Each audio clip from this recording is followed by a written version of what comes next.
They called this the Garden of Eden. That powerful myth arose here in the marshes of southern Iraq, where the Tigris and the Euphrates Rivers meet.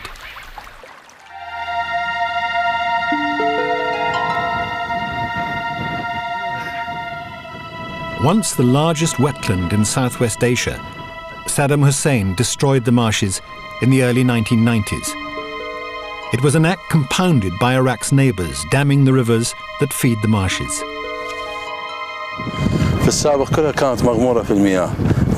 And if you look around you, you can see, those shells, because they are the remnants of the sediments in the area.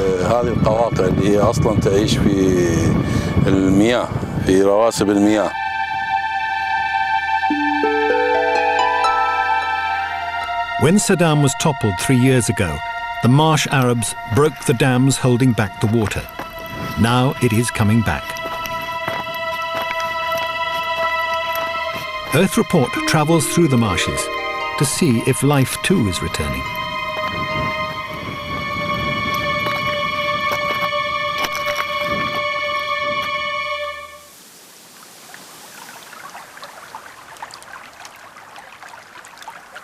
"20 years ago, the marsh Arabs were fishing, tending their water buffalo, and harvesting the reeds as the Sumerians and Babylonians had done for 5,000 years. 5 years later, in 1991, their lives were crushed.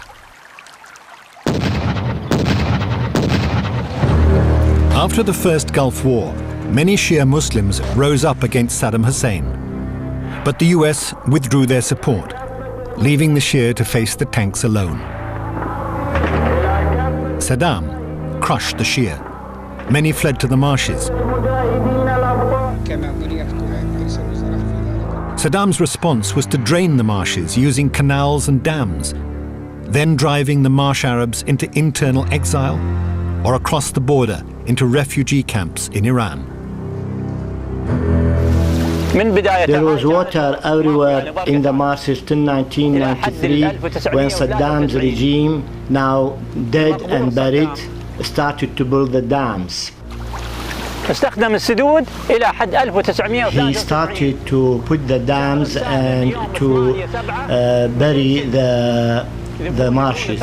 They brought soil and they put the soil on the marshes from Salal to Al-Mathaf area. And after a few months, all the water has come. نفس الحالة هم نزلوا وسده انتهى الصلال والمسحب.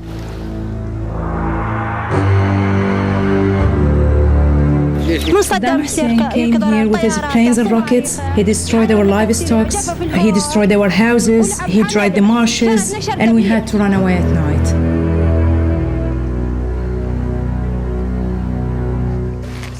We, the people of the marshes, used to have pavalos and live on fishing. So when the water was cut off, we had to migrate, so every one of us went to a different destination.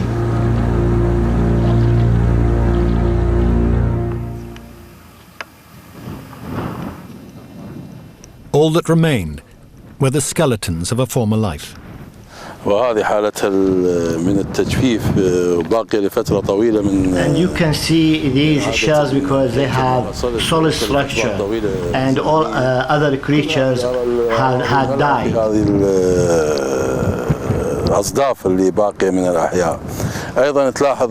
And you can see around me, to the ruins of the houses for the people who deserted them. And in some places, even in this place, sometimes they built a base, and they built on the base a house of clay. But till now the area is suffering because the water has not come yet.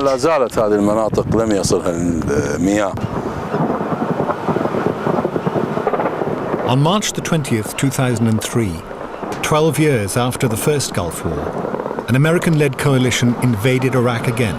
It was a blitzkrieg. 20 days later, the capital Baghdad was captured. The moment Saddam was toppled, the marsh Arabs began destroying the dams, holding back the waters from the marshes. When the American troops or the coalition forces, as they are called, came, we rose up, all of us, with our spades. My son, this son, and that son, and me, myself, my cousins, all of us just ran to destroy the dam. When the regime fell, we ran spontaneously to the dam and we opened the water to the marshlands, because this marshlands, it is our life and our life depends on it. The restoration of the marshlands is an act of peace. It's an act of recognizing also civilization. It's the biggest wetland of the Middle East, and it has species which are unique into that area. It has a very important world importance to stabilize this particular ecosystem. Satellite photos from the 1970s show the original extent of the marshes, coloured here in dark red. 20,000 square kilometres, almost the size of Wales. In 2003, after Saddam had exacted his revenge on the marsh Arabs, the marshes were reduced to little more than 2,000 square kilometres, a tenth of their original size. Now, according to the United Nations Environment Programme, they look like this. 40% of the marshes have returned, thanks to the marsh Arabs. But the water is not the same.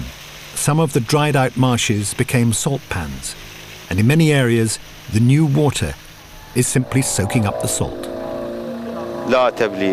The water now is not suitable. It does not serve the animals or the people. So we have to buy water by money. How do you get fresh water? From far. How far away do you have to travel? 60 kilometers.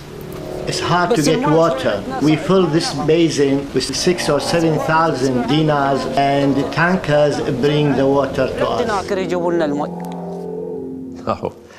Another recent traveller to the marshes, Professor Curtis Richardson, cast doubt even on this water supply.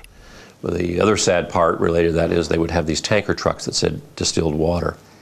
And then we would see these tanks with their hoses lying in these canals and dirty river waters, sucking up water to go to villages, basically supplying them with just regular water. It wasn't distilled in any way. Despite its idyllic image, life has always been hard in the marshes. With temperatures typically reaching 50 degrees centigrade, clean drinking water is vital. But here it's a case of water, water everywhere, nor any drop to drink. So the United Nations Environment Programme has installed 6 water treatment plants dotted around the marshes. This is a storage of the water of the river. Here we keep the water that is taken directly from the river. This is the unit where we purify water. We call it the soul of the station. Here the water, it becomes drinkable. Here comes the water to this storage, and from this storage it's distributed through pipes to the houses of the town. We produce 100 cubic meters a day, and each house can take 1 cubic meter. So that's enough because there are about 100 houses in this area. We hope that these projects are accelerating in completing them. And we are trying, to, with the funding countries, to coordinate with the local governments, because the local governments, they know what they need.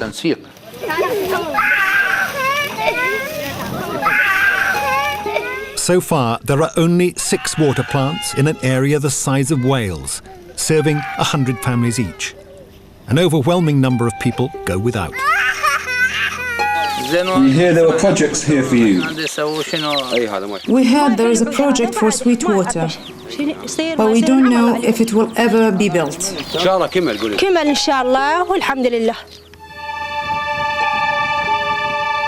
And something that I think most people in the world just have no comprehension about is have temperatures of 50 degrees centigrade and no shade and no water. And for young children, the numbers of deaths that they were having and the difficulties were enormous compared to this problem with just plain, good quality drinking water.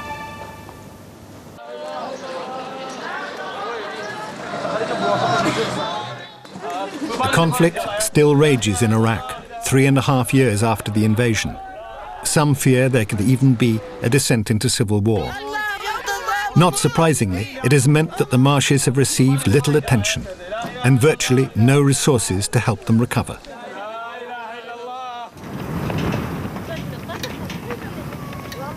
In the 5th century BC, a socially and culturally advanced people descended from the Iran plateau and settled the Euphrates Delta, building reed houses, making boats and fishing.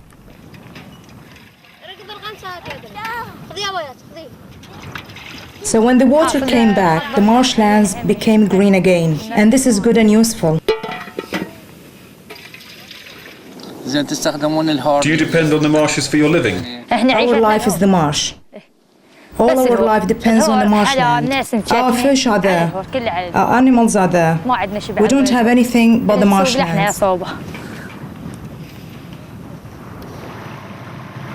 There is no wood in the marshes. The reeds themselves are therefore central to marsh life. Most plants have returned despite the saltier water. Of the 15 species that used to be found here, 13 are flourishing. We cut reed down and tie them into bundles. We call them buaris, and we can make of these reeds many things like fences, columns, and even for windows. Is it enough to make a living? It is not enough. Now we are living in hell, but what can we do? Are there any organizations helping you? We hear things about organization, but there are no results.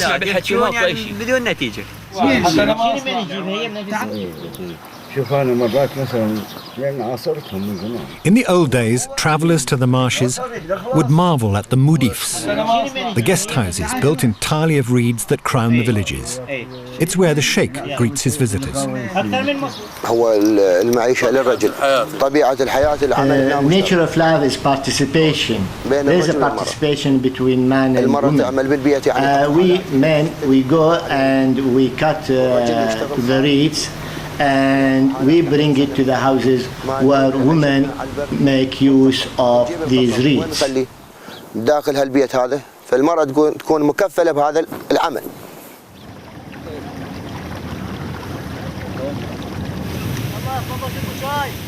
The ancient Sumerian culture relied on what could be hunted and what could be gathered. Almost everything they need they can make themselves, including their muzzle-loading muskets. But some supplies have to be purchased. Shot is expensive. The wildfowler has to make every round count.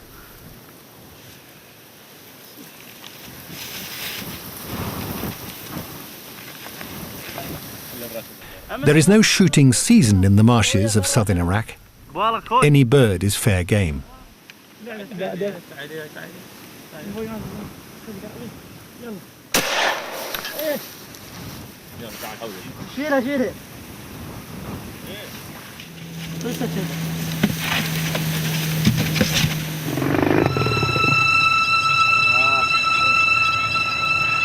The numbers of birds that we have recorded in this last year, we've recorded in the thousands in some of the marshes.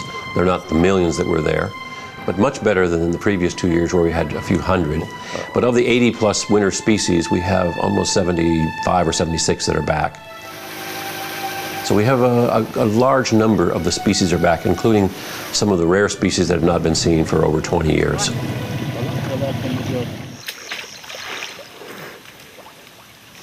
The first archaeological remains of water buffalo date from 3500 BC.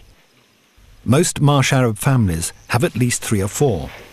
The buffalo spend all day in the water, grazing on shoots, returning in the evening for their main meal of reeds.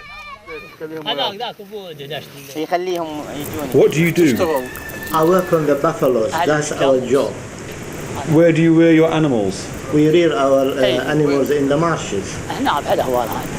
Would you like the marshes to be like they were before? We like the marshes to be as good as like before.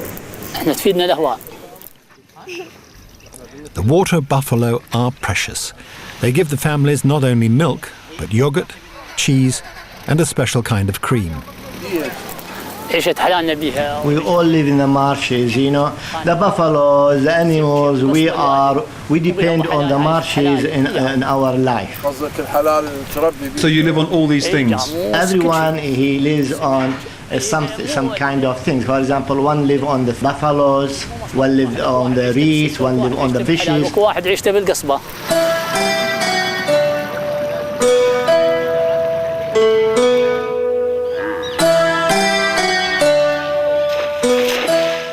The famous traveller Wilfrid Thesiger used to say that gentlemen in the marshes used tridents, not a net, to catch fish.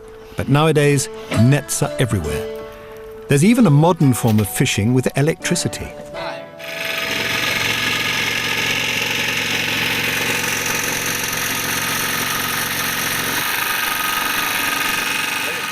They use a generator to create an electric current which passes through the water between the net and a wire underneath the boat. It stuns all the fish in a space about a metre around the net.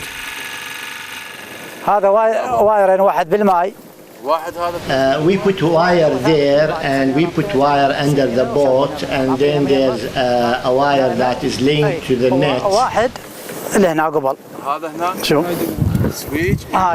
There's a button. When we push the button, the electricity will go to the net, and when the circulation is complete, the fish will be caught. So why do you use electricity? Because I catch more. But this will hurt the marshes. It doesn't hurt the fishes, but I catch more. The debate about fishing techniques is deadly serious. A number of marsh Arabs started using poisons to increase their catch. But wiser heads insist this is a practice that must be stamped out.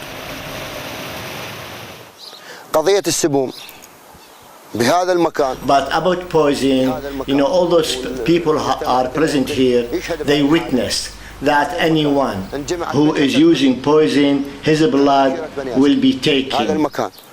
من ناحية السموم صار اتفاق عام على أي And even my son, if he tries to use poison or anything that damages the marshes or the environment, his blood will be allowed to be taken out. ما داعي به.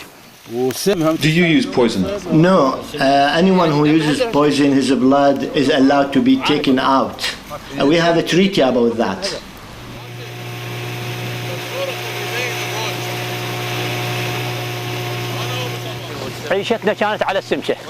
There are no jobs till now in the marshes. So people, they take their nets and, you know, they throw their nets in the marshes, and then when they catch fishes in the morning, they will take it to the Al-Garma market to sell there.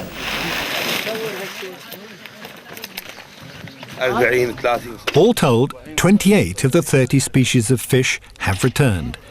Catches are sufficiently abundant that excess stocks can be sold at wholesale markets in the marshes.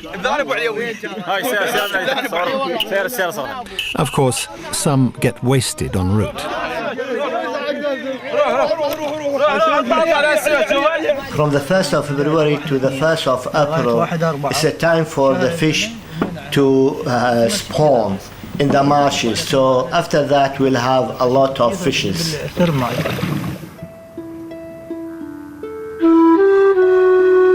The birds, the water, the plants, and the fish may well be returning. But 15 years ago, perhaps close to 500,000 people lived in the marshes. Now, experts estimate only 10,000 at most have returned. Would you like your sons to be like you, or not? No, you know, this life is very exhausting. We want them to be better than us. We want our sons to be doctors or engineers.